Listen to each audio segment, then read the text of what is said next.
at 2,000 rupees less salary. But it was a learning phase because it was West Bengal Comprehensive Area Development Corporation, which gave me my first exposure to work at village extension level, because they were handling agriculture, animal husbandry, fishery, non-formal education, and even women doing sweater knitting and all. So gave me an exposure to be in that. I was director of production in charge of the all agricultural operations there. So if I had not worked in that at the cost of my own personal income between 90 and 92, I would not have been able to take up my last professional career, which is Syngenta Foundation for Sustainable Agriculture, which is all about development. It is non-profit organization, been in the world for more than 30 years. So there, my colleagues in Europe and America talk of subsistence farming, and they have heard it that, India, people grow crops for their own food, and if there is a surplus, they sell it in the market. That is the definition of subsistence. Is that any more viable? That is the question. And if you see that, if I show you this one first, so this has been a trend anyway in India because of the family hierarchy, because one person has 3 children or 4 children and the land becomes 1/4, 1/4, 1/4. So this will continue. So this is 1970-71 to 2015-16, which is the last agriculture census that are done. So the land size is bound to, the per farm household land holding is bound to go down, and this is going down. But what is happening to the income? This was the previous one. This is the latest figure that has come out. Is now the overall gross income of farmers have gone up, but the net income from agriculture operations alone, if you see that particular, which I have bracketed, the smallholders, which is 85%, 86% of the total farming households in the country, their gross income has gone up from 7.3 thousand to 11.8, but their net income from agriculture has gone down. So they have, in order to subsist, that word subsistence, in order to meet their necessities, in order to meet their needs, they have to find income from other sources. Only 40% of the total farmers are able to live on agricultural income alone. And small holding is one of the reasons for that, but that's not all. Another irony is that those 86% of the landholders own less than 50% of the total land area. And those 15-16% remaining which are there, they hold more than 50% of the total land area in the country. That's the truth. These are all government figures and government diagrams. Now, small holding is not the only issue. The small size of holding is not the only issue. You can see China has small holding size than that of India. Even Bangladesh, you can see, has small land holding, but their rice productivity is higher than that of ours. So if you talk, income comes from where? Income comes, number one, from productivity. More crop that I produce is my first source of income. Productivity is one major thing, and if I only compare on productivity basis, small holding is not the only real issue. So there are two major factors. One is productivity, the other is markets. So if I am not able to market my produce, I am not going to bring money home. That's an important thing, and that brings us to the main topic of this. So these are the things: technology, services, and market access. So the agriculture productivity is helped by technology and services, but if I don't have access to markets, then I cannot bring a lot of money home, and therefore I have to look for other sources of income. That's where comes the question of then how do I have better access to market? And when I took up after my commercial assignment in Syngenta company, took the major challenge that I will do the first time in India. Syngenta Foundation for Sustainable Agriculture has been in existence for about 33-34 years as Ciba-Geigy Foundation in the beginning, Novartis Foundation in later on, and finally it becomes, it's the same organization, but they only thought that the poor and the most backward people existed only in Africa. So they were working only in Africa.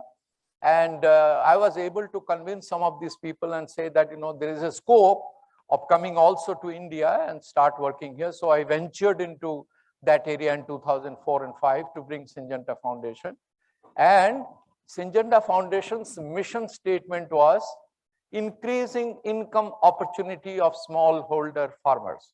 So it's a very nice and good statement, but how do you do it? So that is when I started engaging on the second factor. I am an agronomist basically by training. So I know many ways of increasing productivity. And with the help of my 50 years in seed industry and blah, blah, blah, I also know so many ways of how to increase productivity. But this other thing, the market access, is something which I had to learn. So the learning process begins. So I tell my bosses to give me some leeway to try out various different things, because I don't know how to improve access to market. So unless you give me an opportunity to learn myself first, I will not be able to tell others how you do that.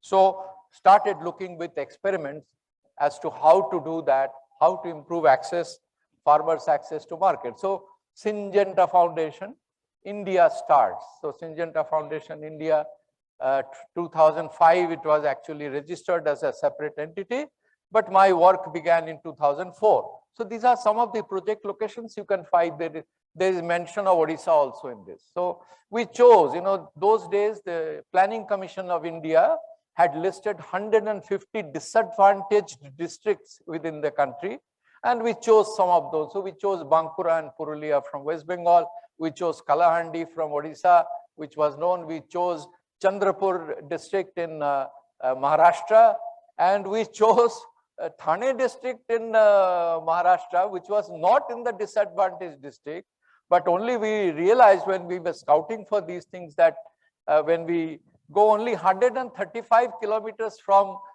Santa Cruz airport, we go into a tribal area where people walk 15-20 kilometers in search of drinking water. So the backwardness or disadvantagedness does not mean that you are not listed. So district all is not listed as disadvantage, but this particular taluka, which was called Jawhar within Thane district, today it's Palghar district, it's a separate district today. But then when we had begun, it was Thane district. So we chose our spots to do our experiments. So unless we do our experiments, we will not find answers. And these are the essential features of the interventions that we tried out. We set up projects everywhere, and objective was raising income opportunities of smallholder farmers. Hand holding was very necessary. You go and you tell something to the farmers, do this, do that, things will not automatically happen. You must go there, work with them and say, what is stopping you from doing this? If he says my problem is this, you try to find a solution for that. So if I give him knowledge, transfer of technology begins with training. Then if he says that, you know, you told us about so-and-so seeds, and you told us about use of some fertilizers, and you also told us about some plant protection chemicals. First of all, I don't know where they are available. And I have to have access to that. In order to practice technology, I have to use the inputs and ways to do that. So we had to assist them in that. So included classroom education. We did hold training programs, bringing all well-known experts, getting people from agricultural university to work in a training program. In the month of June of 2006, the first training program that we had in Kalahandi, we took by car experts from Central Rice Research Institute, Cuttack. So all the way to Kalahandi, and people who are in Odisha, they know what is the distance. Professor Jena, you know what is, but we were able to convince them that this is a good thing.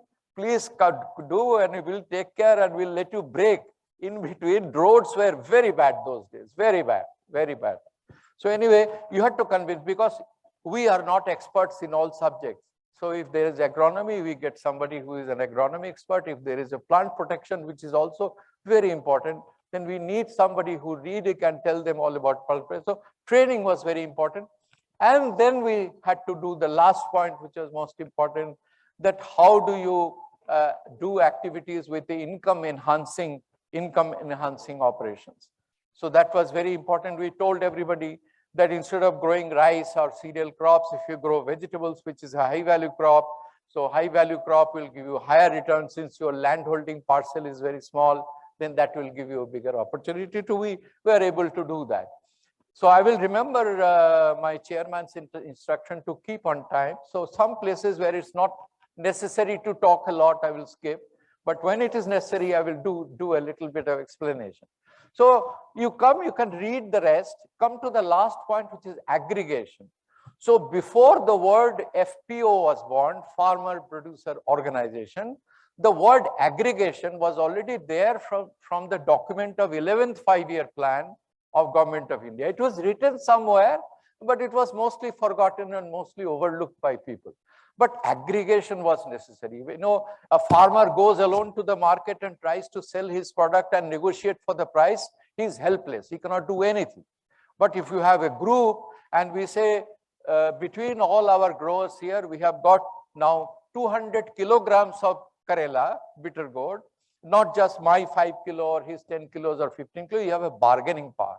So we had to do experiment on that, get people together, form a producer group, and then go together and negotiate with the market. So when we were doing this experiment, then we were trying to search what other people are doing about that.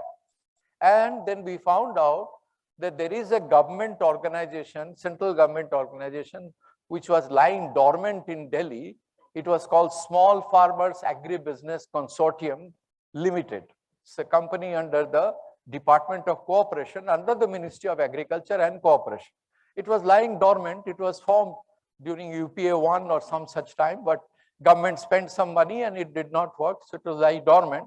So a very courageous IAS officer called Pravesh Sharma, he said that, he was due to get a promotion. He was Principal Secretary Agriculture in Madhya Pradesh, and he was due for a promotion. He said, give me that SFAC to run, Small Farmers Agribusiness Consortium.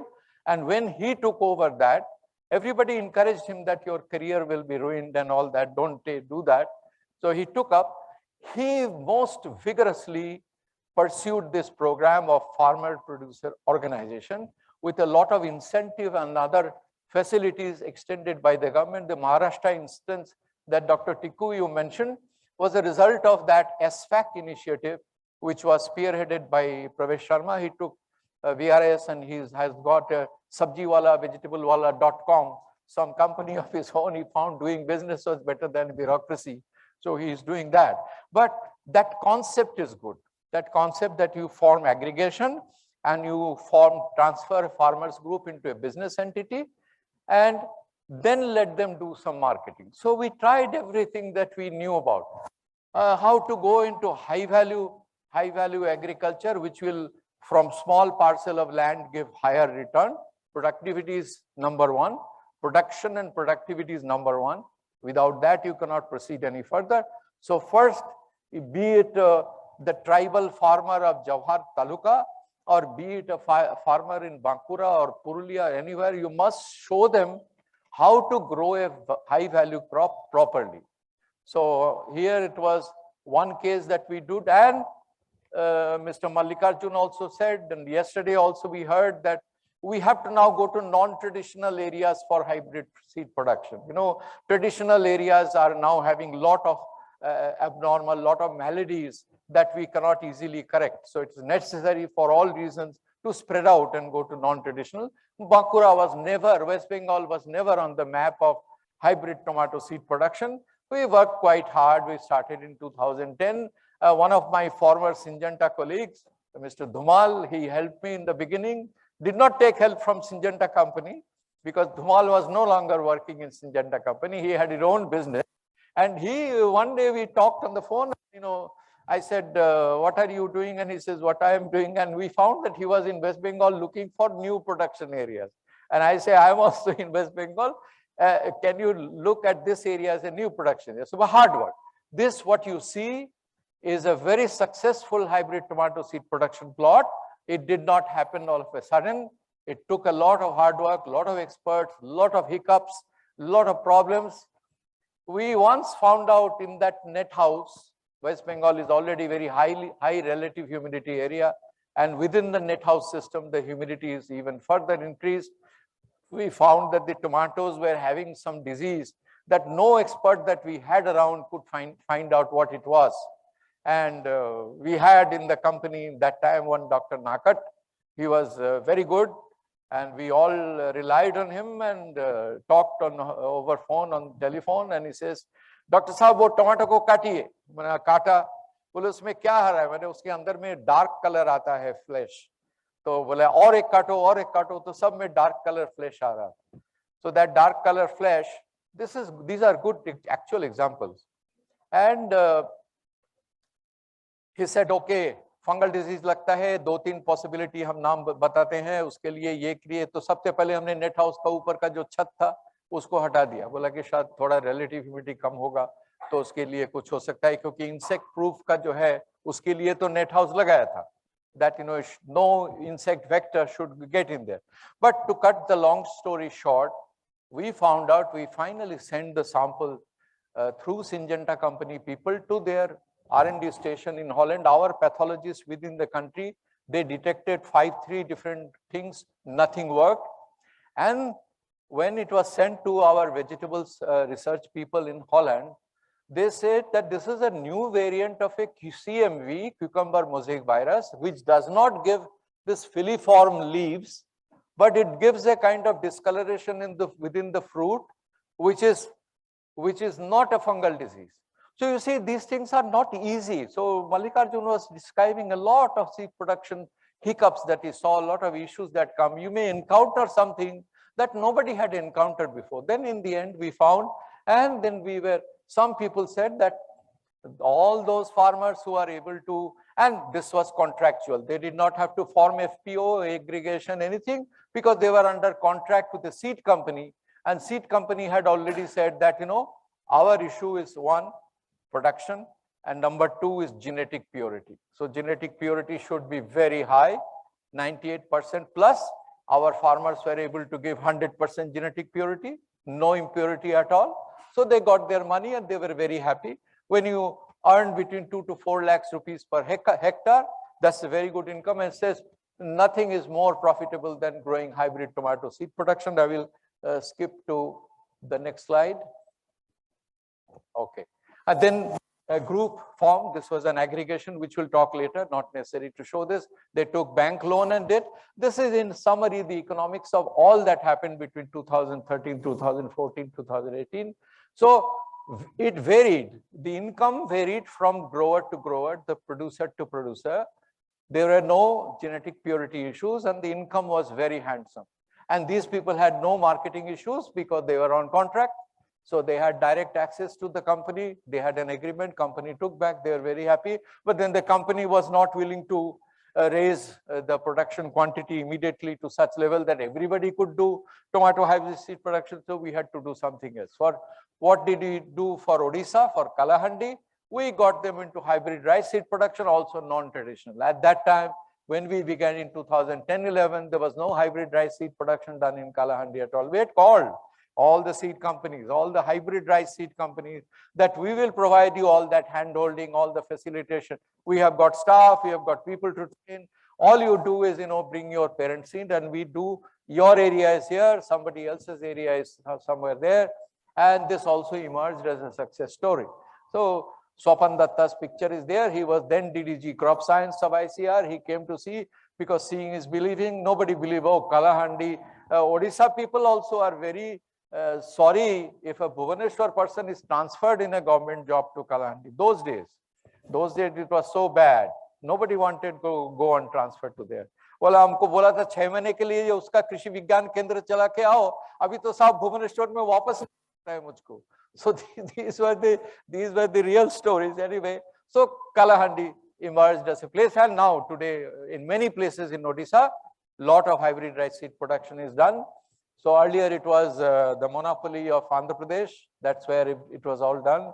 So so they found out that on an average, it was generating double income than what one would get. You know, rice is rice. You know, the conditions, the agronomic conditions, the method of transplanting, land preparation, all are the same. But in the end, you get double the income than what you get from a normal rice crop. So this was established that when you have a situation like that. Now, what happens? This is the economics. This is the economics of hybrid rice production. And the area kept on increasing. The profitability figures, the hectareage, everything is there. The change over the previous year. I don't have to read them out. Good agronomic practices were given. Before showing this, this was our latest venture. So I will show this. Now, that gave us, because it is about seeds, so I have kept that slide here, but I should have actually shown it later. I will show it later. So then we went on doing about how to make Pravesh Sharma's style farmer producer company or farmer producer organization, aggregate farmers into commercial groups and take them in the market together.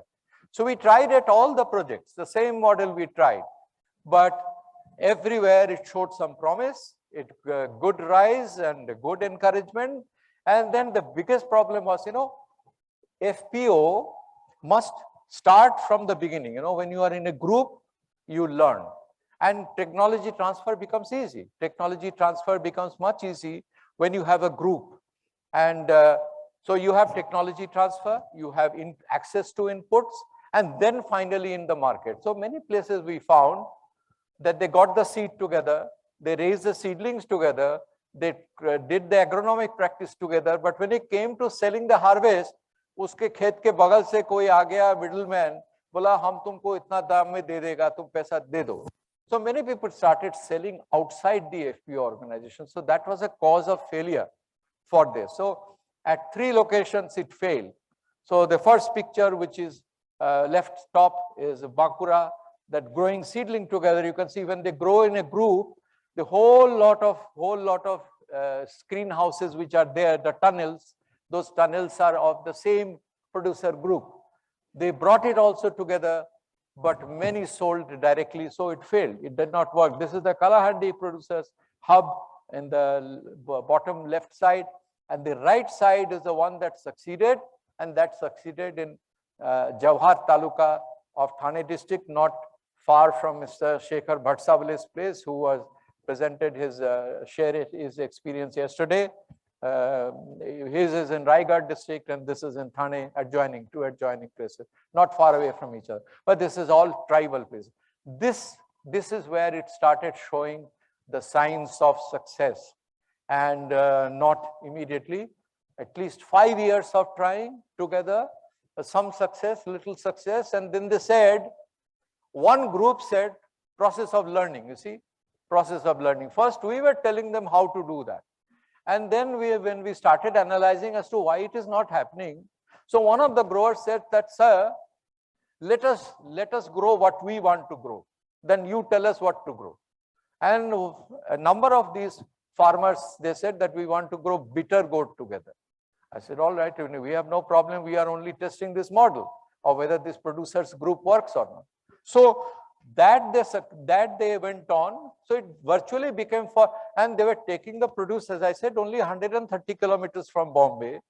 So they were taking the produce to Vashi, to New Bombay market, the wholesale market in Bombay. And they also learned to negotiate with some of the Silvassa and other markets nearby to negotiate on the phone the price, कि आज का price करेला का क्या है, उसका market में आज का price क्या है. And they were able to find out which is the best place to go. So they started one small truck, 2 small truck, and it became a phenomenon. It worked. So you see, one of these bitter gourd king persons, he's one of those things. It's bitter gourd. All trucks going bitter gourd directly to Vashi and other markets. Vashi is the biggest, so I'm giving that. So here the success finally came. So producing together and selling together. This was not any limited company. This was not a farmer producer company, but the concept was Pravesh Sharma model, because they have up to 1,000 membership and the registration, and you either have a Companies Act and various models are there. So the income. This is the final, the bottom end is not visible there, but this is the analysis of what has been their income of the groups over the years. And you see, over the period of time, in the beginning, only 5 to 9% people were selling it through the group. Finally, we were able to convince more than 80% on an average, sell only through group and don't sell to the local middlemen who are coming to your doorstep to lift your vegetable from that place. So the model then worked. Then we can go back to that earlier one, which I skipped.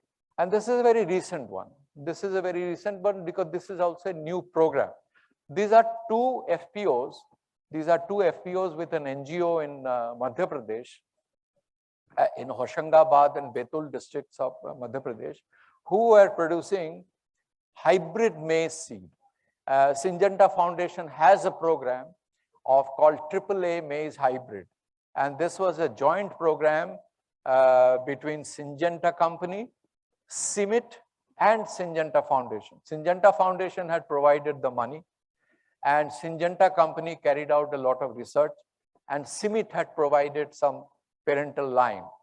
And the idea was that in vast areas of Rajasthan, Madhya Pradesh, and Gujarat, major rain-fed maize growing areas, we have to replace the old composite varieties into hybrids that should be affordable. So affordable Asian drought tolerant maize was a AAA. And then when you have a program, you have to have seed availability, and you have to have seed available at a reasonable price. Only then it can be released to the market at an affordable price so the farmers can go. These are the two companies, Chirayu FPO and the Sampurna FPO. Both are women farmers FPO organizations under an NGO that is very well known, and it's called Pradhan. And Pradhan did that. The training on how to do hybrid maize seed production was all given by the people who were made as resource persons with the help of Syngenta Company and Syngenta Foundation. They provided everything. And the success rate of both were not the same. You can see one company with 5 acres of land got 8 metric tons, and the other one from 3 acres of land got only 4 metric tons. On an average, their cost of production was 56 rupees, and they sold the seed at 100 rupees per kilo. So this is the average between the two FPOs. So these are the models. These are the models to be tested, and they were tested, and they found that they can work. Need hard work. A lot of hard work does not happen automatically because so outcome and lessons learned. So we are about to finish. This is last part one, and that technology helped farmers to achieve high yields, but income gains were not commensurate. Improving farmers' access to market is a major challenge. Growing vegetables was more remunerative, but required more capital. Very big learning we had. We had a very big learning that what we talk in the company parlance is a thing called gross margin. That what is a gross margin of selling, let us say, 1 kilogram of maize seed versus gross margin of selling 1 kilogram of hybrid tomato seed. There is a big difference. But in agriculture, what we found out, that the market is governed by the markets. The prices are governed by the markets. There, they will not give that kind of margin for any crop. So you get a lot of income, gross income from growing vegetables, but your investment also has to be very high. It also has to go up. So there is no chance of selling Avinash 2 at 90% gross margin. No chance. That can happen in seed business. But a farmer growing tomato can earn 2 lakhs, but then he has to also spend 70,000-80,000 rupees in the beginning. And a farmer growing paddy can earn 50,000, but he has to spend 20,000-25,000 rupees. So the proportion is more or less the same. So in the first place, he has to get access to that capital. He has to access to that capital, and credit he will not get from the bank because most people smallholders don't have proper land holding records. They are, ancestral property. They just have the ownership. They are using it. That's all. Hybrid seed production is very profitable, but you need collaboration. And collaboration requires kind of trust and everything that Mallikarjun talked. Advantages of the farmers group worked, but they worked only in one place probably because they were tribal, they were uninitiated, their brains were not spoiled.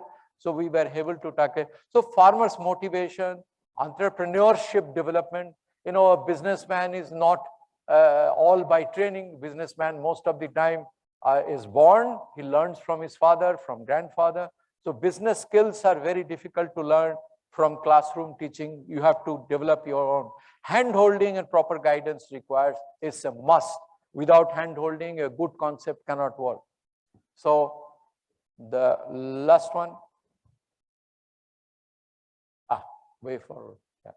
So this is the last form, and this is a reality. So 10,000 FPOs, the new government policy that they have given, commendable.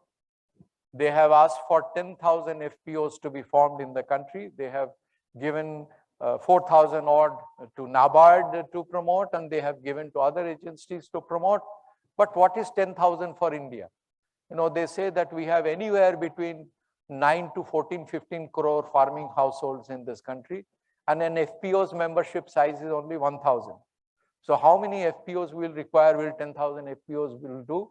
And how many FPOs will get the kind of quality hand-holding that Syngenta Foundation was doing intensively with a few people, getting them together and checking on their successes and failures and monitoring it all the time. So we need comprehensive agriculture reform, and comprehensive agriculture reform we can learn from other people, we can learn from some other countries. It has to include all the things that we discussed last 2 days already, of water use efficiency, of nutrient use efficiency, so that in the first place the cost of production is brought down. So productivity, you can use a lot of inputs and get very high productivity, but at what cost? If it is a business, if farming is a business, then I must know that I am earning this much money at what cost. Even if that comes free, it has a notional cost. So that has to be calculated. India is on a very bottom level in the nitrogen use efficiency level, because the same problem also happening in our always a benchmark that we compare with China is the same thing. And two countries are very different. We are, petroleum dependent country. So most of our urea is produced from the naphtha we are importing from elsewhere. We virtually have no phosphate. We virtually have no potash. So potash is imported, phosphate is imported, and urea also part of it, which is coming from imported naphtha, is imported. Yet we are subsidizing and bringing it low. And my colleagues in China tell me the reason in China they are using so much nitrogen extra. So the nitrogen use efficiency in China is also around 30–40%. They may be 40%, we may be 30%. But they are on the lower level, where in European countries this level is 70% plus, where they are using only as much as is required for that particular kind of crop growing. So these things are all interrelated. I cannot just have FPO and think that it will be, one bullet will kill everything. It's not a silver bullet. It will not have a solution for me. Improving farmers' awareness to practicing climate change resilient agriculture is something we are not touching upon at all. That how do we prepare them to have a climate change resilient agriculture practice, because these changes are already happening. Some things are showing up, some things are yet to show up, will be also equally important. So aggregation, whether you call it in the name of FPO or something, aggregation has to be a comprehensive policy reform in this country, and has to be to the size that is necessary for a vast agriculture population that we have in this country. Thank you very much. So supposed to be a panel discussion. So if and when that happens, I'll be happy to discuss with you. Thank you, Dr. Saab. Thank you very much. Time is short. We'll get one question quickly. And at the end, if there is still time, we will have a more discussion. Anybody? Any question? Yes, please.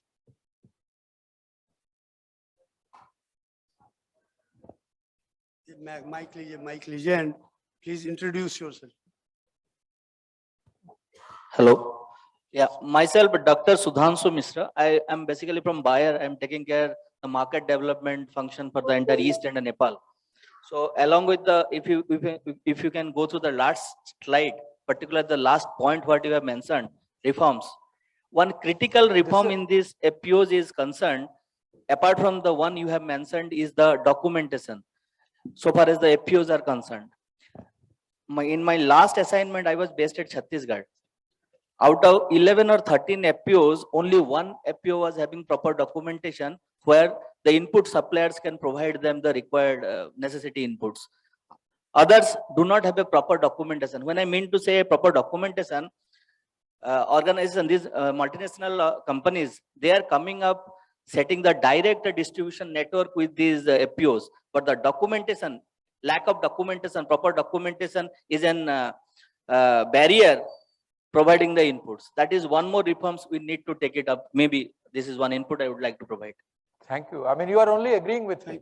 I think You are only agreeing with me that I said comprehensive reform is required. Yes. Comprehensive reform. True. And Policy. comprehensive reform. I am in interaction with a number of FPOs in this country, many.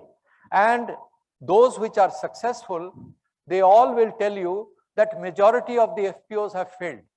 They will tell you the majority have failed. And a few are somehow struggling to stay awake. Because, you know, there are some government incentives, there is some equity partnership, some money comes in there. As soon as the money is over, a lot of people get decided. And it's very difficult to keep 1,000 people together and keep them into the business. Yeah. Yeah. I second your point. Yeah. There is one You are FPO. only agreeing. You are only agreeing to it. Yeah, there is one that's why it's a FPO. huge Just problem. Yeah. Just to emphasize that point, there is one FPO who is having 15,000 women farmers. Yeah. We wanted to participate, collaborate with them, but could not do. The SLC is this. In the women farmer FPOs, what happens is that they are getting some additional funding under Mahila Kisan Seva. So they are getting that FPO subsidy, and they are also getting from Mahila Kisan. So that way they have a little more cushion.